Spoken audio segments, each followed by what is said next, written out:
En el nombre del Padre, y del Hijo, y del Espíritu Santo. Amén. Pues jóvenes, vamos a terminar el tema de las bienaventuranzas. Ahora, pues lo vamos a tratar de estudiarlo un poquito desde el punto de vista del Catecismo de la Iglesia.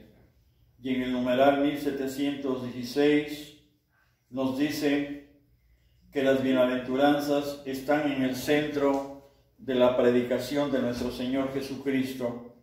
Con ellas Jesús recoge las promesas hechas al pueblo elegido desde Abraham, pero las perfecciona ordenándolas no solo a la posesión de esta tierra, sino a la del reino de los cielos. Por eso es muy importante que como bautizados, que como hijos de Dios, tengamos esa meta, tengamos nuestra mente, nuestros ojos en ese crecimiento diario de ir creciendo a la imagen y semejanza de Dios. Tratar de irnos asemejando un poquito, ¿sí?, a lo que es nuestro Señor Jesucristo. El numeral 1717 dice: las bienaventuranzas dibujan el rostro de Jesucristo y describen su caridad. Expresan la vocación de los fieles asociados a la gloria de su pasión y de su resurrección. Iluminan las acciones y las actitudes características de la vida cristiana. Son promesas paradójicas que sostienen la esperanza en las tribulaciones, anuncian a los discípulos las bendiciones y las recompensas ya incoadas, las cuales quedan inauguradas en la vida de la Virgen María y de todos los santos. ¿Por qué se nos dice que son promesas paradójicas? Porque, por ejemplo, por decir una, dice: dichosos los que lloran, porque ellos heredarán el reino de los cielos. Bienaventurados los que buscan la paz, porque ellos serán llamados hijos de Dios. Y luego esa palabra que nos dice que estas recompensas que nos ofrecen las bienaventuranzas, más bien que nos ofrece el Señor Jesús, son recompensas ya incoadas. ¿Por qué? ¿Qué quiere decir eso? Quiere decir que nosotros debemos de ponernos en ese camino, debemos de meternos en ese proceso y debemos de comenzar con algo. Ese algo que es ser discípulos de nuestro Señor Jesucristo. Ahí empieza la lucha diaria, porque muchas veces, fíjense, es curioso, ¿no? Pero a veces queremos ser felices, queremos estar sanos, pero no hacemos nada por buscar esa felicidad. No hacemos nada por tener esa salud, ¿no? Entonces, creo que sí entendemos bien esto, ¿no? Que tenemos que ponernos en ese camino para que el día que nosotros lleguemos a enfrentar a la muerte, pues ya estemos preparados con muchísima antelación, ¿no? Y entonces sí, con mucha certidumbre, se nos va a poder poner en nuestros epitafios: descanse en paz. Yo creo que hasta le podrían poner: este ya está en el reino de los cielos, ¿no? Aunque de alguna manera nuestra cultura nos ha enseñado que ese descanse en paz es estar en ese lugar de reposo, en ese lugar de descanso que solamente es al lado de nuestro Señor. Luego el numeral 1718 nos dice que las bienaventuranzas responden al deseo natural de felicidad. Y fíjense, eso yo creo que todos llevamos en la mente, en nuestro corazón, ese deseo de querer ser felices. Por eso nos dice este numeral, dice: este deseo es de origen divino, es algo que Dios ha dejado de alguna manera grabado, de alguna manera muy dentro de nosotros, ¿verdad? De que todos ansiamos esa felicidad. Dios lo ha puesto en el corazón del hombre a fin de atraerlo hacia Él, el único que lo puede satisfacer. Y a veces aquí yo creo que está el error, ¿no? Porque buscamos la felicidad, pero en los lugares equivocados. Yo a veces les pregunto, ¿por qué creen que un borracho, por ejemplo, se mete a una cantina? Pues se mete porque quiere ser feliz, porque quiere salirse de todo ese vaivén en el que está viviendo, ¿no? Y busca la felicidad, y eso no es malo. ¿Cuál es el error entonces? El error es que busca la felicidad en el lugar equivocado. Y así nos pasa a la mayoría de los hombres. Buscamos la felicidad, pero en el dinero, en el sexo, en los placeres, en las cosas que nos ofrece el mundo, y no nos damos cuenta que eso al final no nos va a satisfacer. El único que nos llena es Dios. Y fíjense, aquí lo dice San Agustín. Dice, ciertamente todos nosotros queremos vivir felices, y en el género humano no hay nadie que no dé su asentimiento a esta proposición, incluso antes de que sea plenamente enunciada. Todos queremos vivir felices, todos queremos ser felices. Fíjense lo demás que nos dice San Agustín. Dice, ¿cómo es, Señor, que yo te busco? Porque al buscarte, Dios mío, busco la vida feliz. Haz que te busque para que viva mi alma, porque mi cuerpo vive de mí, porque mi cuerpo vive de mi alma y mi alma vive de ti. Fíjense nada más, parece un juego de palabras, pero tiene un mensaje muy importante. Nuestro cuerpo, ¿de qué vive? Del alma. Una alma sana, una alma entregada a Dios, va a vivir, va a estar en un cuerpo sano, en un cuerpo también lleno de Dios e incorrupto, ¿no? Y eso, la mejor prueba, pues son los santos, ¿verdad? Tenemos testimonios de santos con más de 500 años que están incorruptos, ¿sí? Por eso dice San Agustín, porque mi cuerpo vive de mi alma, ¿sí? Y mi alma, nuestra alma, ¿de qué vive? Nuestra alma no vive de los placeres de este mundo, no vive de los poderes, de lo que hoy tenemos, de lo que conocemos aquí, ¿no? Nuestra alma vive, se alimenta y solamente es feliz en Dios. Por eso más adelante nos va a decir San Agustín, ¿sí? Mi corazón está impaciente y solo descansará en ti. Y fíjense también cómo lo dice Santo Tomás de Aquino. Santo Tomás de Aquino dice, solo Dios me sacia, el mundo no, solo Dios me llena, ¿sí? Y a veces, pues, nuestra cultura, nuestra humanidad ha cometido muchos errores. Si ustedes se ponen a leer un poquito la historia, se van a dar cuenta que al final del siglo XIX, ya a principios del siglo XX, pues a la humanidad y los grandes jefes, dijéramos, de las naciones, ¿verdad?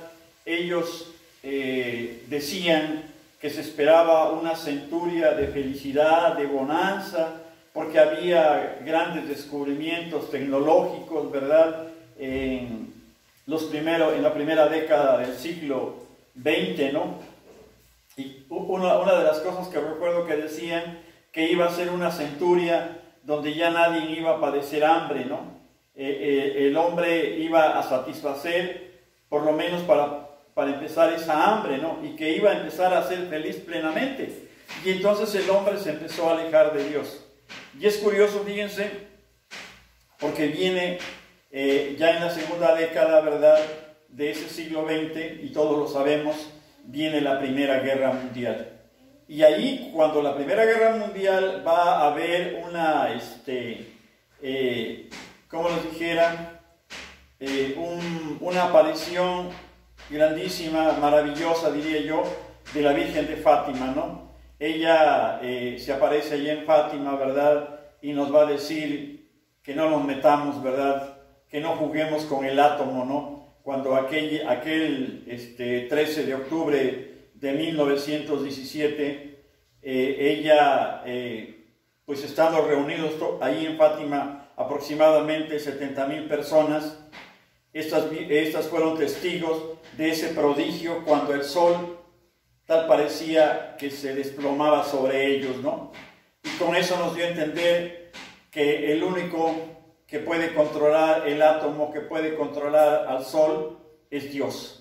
Pero nosotros, la humanidad, pues en esos tiempos ni siquiera se imaginó este mensaje, ¿no? Todos pusieron sus ojos en otras cosas, ¿no? En los famosos secretos de Fátima y cosas de estas, ¿no? Pero bueno, no me quiero meter por ahí.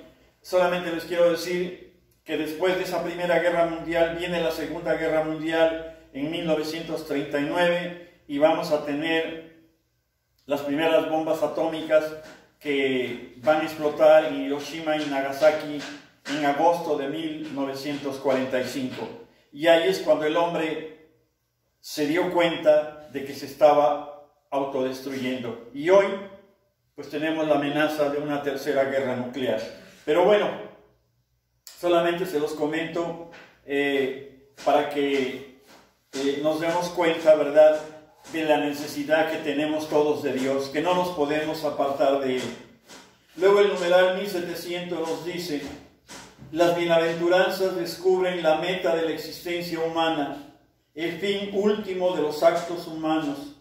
Dios nos llama a su propia bienaventuranza. Esta vocación se dirige a cada uno de nosotros de una manera personal. Nosotros somos el nuevo pueblo de Dios, aquellos que hemos sido salvados, aquellos que tenemos esa promesa de la vida eterna, esa promesa, ¿sí?, de alcanzar la salvación a través de la fe.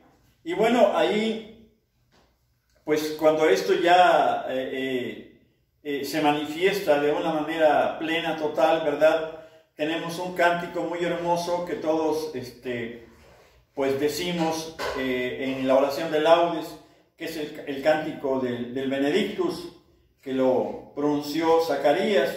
Y fíjense nada más, les voy a decir una partecita nada más, donde dice este cántico, nos dice que esta es la salvación que nos libra de nuestros enemigos y de la mano de todos los que nos odian. Ha realizado así la misericordia que tuvo con nuestros padres, recordando su santa alianza, ¿sí?, mediante la cual se nos ha concedido quedar libres de todo temor, y de esta manera le sirvamos a Dios en santidad y justicia, en su presencia todos nuestros días. Fíjense, ya desde ahí se nos daba esa promesa, esa bienaventuranza, yo me atrevo a decirlo de esa manera, ¿verdad?, de quedar libres de nuestros enemigos. ¿Pero para qué? Para servirle a Dios, para amarlo a Dios, para estar cerca de Él. Luego en el numeral 1720 nos dice: el Nuevo Testamento utiliza varias expresiones para caracterizar la bienaventuranza a la que Dios llama al hombre, la llegada del reino de Dios, la visión de Dios. Dichosos los limpios de corazón, porque ellos verán a Dios. La entrada en el gozo del Señor, la entrada en el descanso de Dios, ¿sí? Y fíjense aquí qué bonito lo dice San Agustín: allí descansaremos y veremos, veremos y nos amaremos, amaremos y alabaremos. He aquí lo que acontecerá al fin sin fin. ¿Y qué otro fin tenemos sino llegar al reino de Dios que no tendrá fin? Por eso los grandes místicos nos dicen que la iglesia tiene una meta. ¿Y esa meta cuál es? La de que todos estemos en el reino de los cielos, ¿no? De que ahí se va a manifestar plenamente esa justicia de la que Dios nos habla. Por eso Él quiere que todos nos salvemos. Él por eso ama al pecador, porque quiere que todos lleguemos al cielo. Por allá hubo hay un gran santo que lo dice de una manera muy hermosa, ¿no? Decía San Francisco de Asís: los quiero a todos en el paraíso, ¿no? San Francisco de Asís no entendía que por qué alguien se tenía que condenar. O sea, no se puede condenar a nadie. Todos tenemos que estar en el paraíso. Por eso dice San Agustín, allí descansaremos y seremos plenamente felices y nos amaremos y alabaremos a nuestro Creador. La bienaventuranza en el numeral número 1721 nos dice, porque Dios nos ha puesto en el mundo para conocerle, para servirle, para amarle y así ir al cielo. La bienaventuranza nos hace participar de la naturaleza divina y de la vida eterna. Con ella el hombre entra en la gloria de Cristo y en el gozo de la vida trinitaria. Son cosas muy hermosas que pues a veces pues no las entendemos. Al menos yo hay cosas que la verdad, les soy sincero, no las entiendo, ¿no? ¿Cómo será eso vivir, verdad, en ese gozo de la vida trinitaria? Yo hoy lo entiendo así, ¿verdad? Vivir como hijos de Dios Padre. Imagínense, tenemos un Padre todopoderoso y Él me está llamando a vivir verdaderamente como su hijo. Y el Señor Jesús, ¿verdad?, nos invita a vivir como sus hermanos y el Espíritu Santo a que vivamos realmente como templos vivos del Espíritu Santo. El numeral 1722 nos dice, semejante bienaventuranza supera la inteligencia y las solas fuerzas humanas. Es fruto del don gratuito de Dios. Por eso la llamamos sobrenatural, así como también llamamos sobrenatural la gracia que dispone al hombre a entrar en el gozo divino.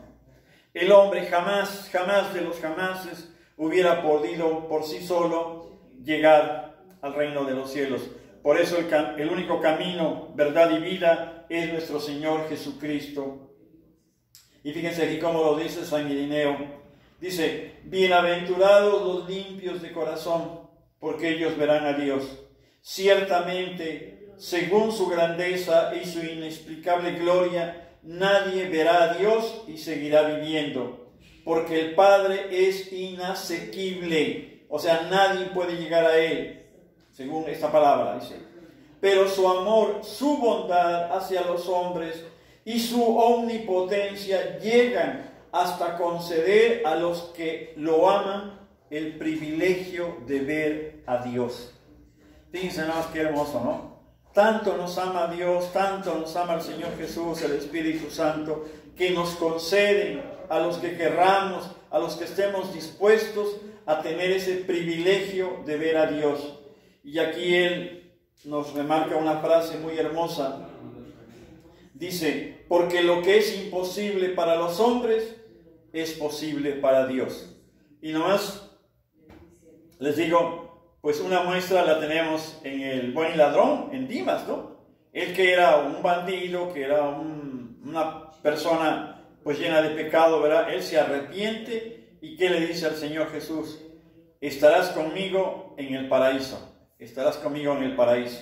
Entonces, para Dios no hay nada imposible. Cosas que para nosotros muchas veces pues vemos muy lejanas, las vemos imposible, pero para Dios nada es imposible, claro, por los méritos de nuestro Señor Jesucristo.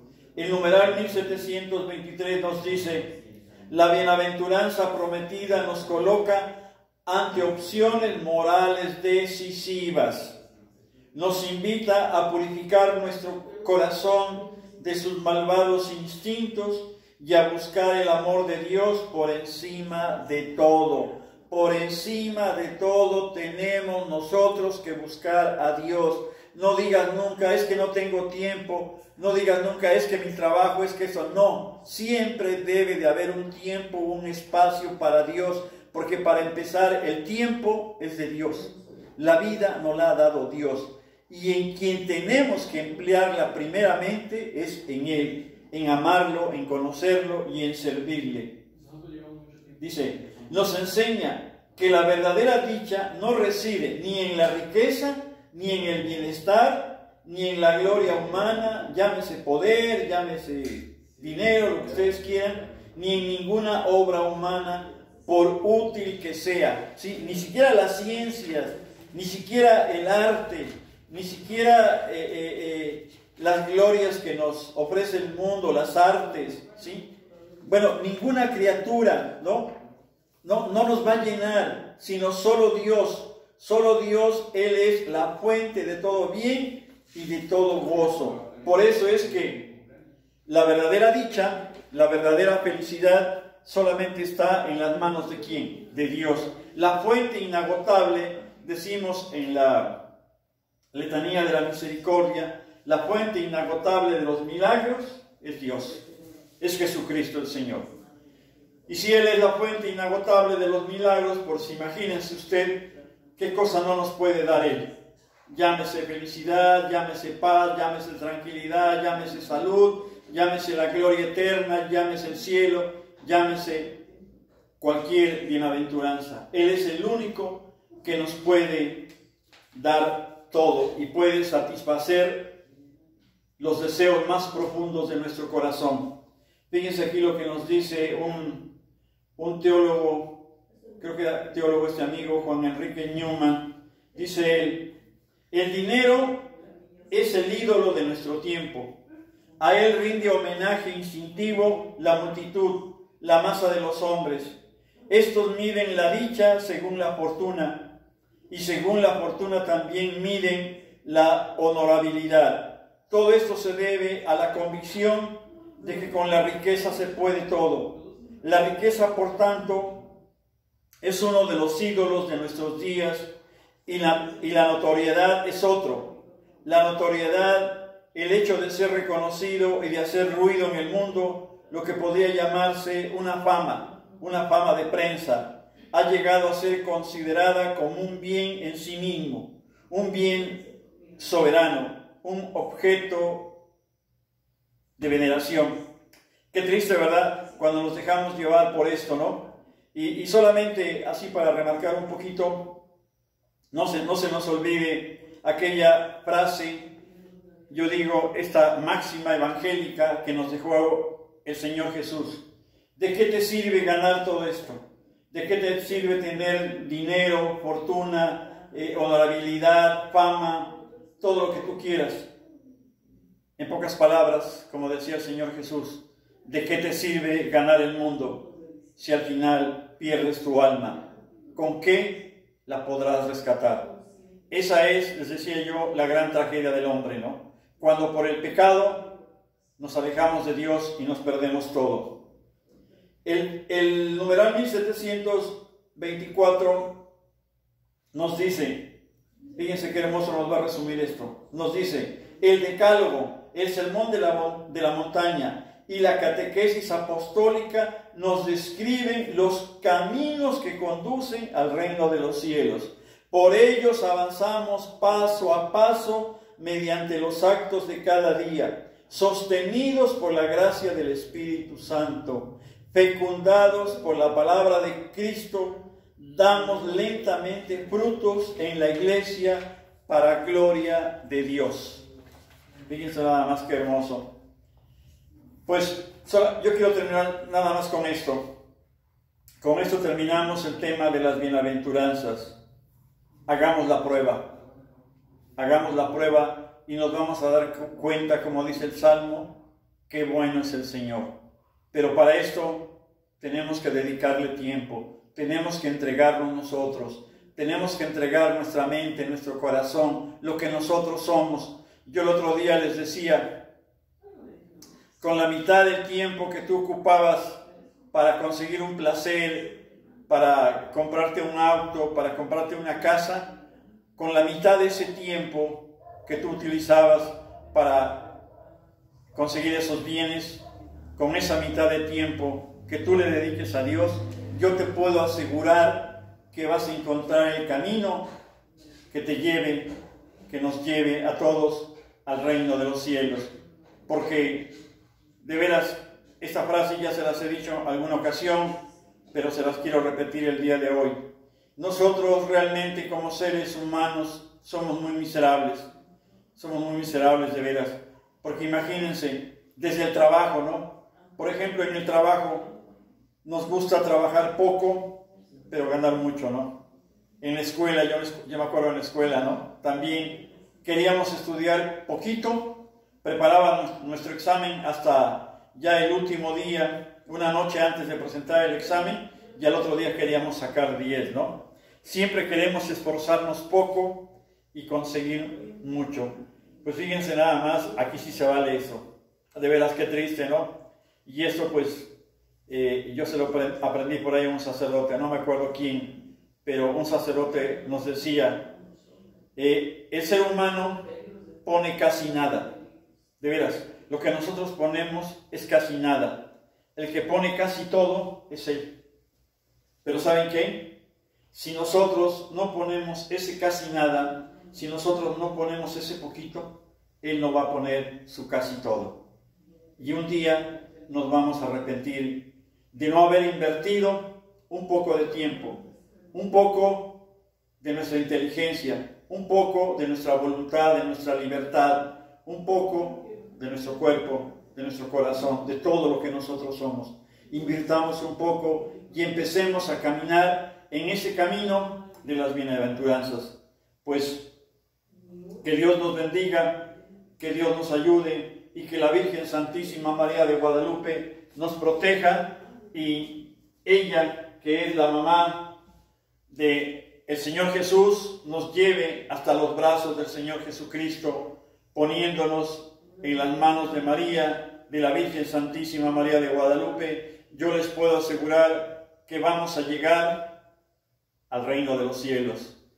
Pues que la Santísima Virgen María de Guadalupe nos proteja, nos ayude, nos dé esa capacidad, esa hambre, esa sed para caminar hacia el encuentro de su divino Hijo. Adorado sea el Santísimo Sacramento del altar, por siempre sea bendito y adorado. En el nombre del Padre, y del Hijo, y del Espíritu Santo. Amén.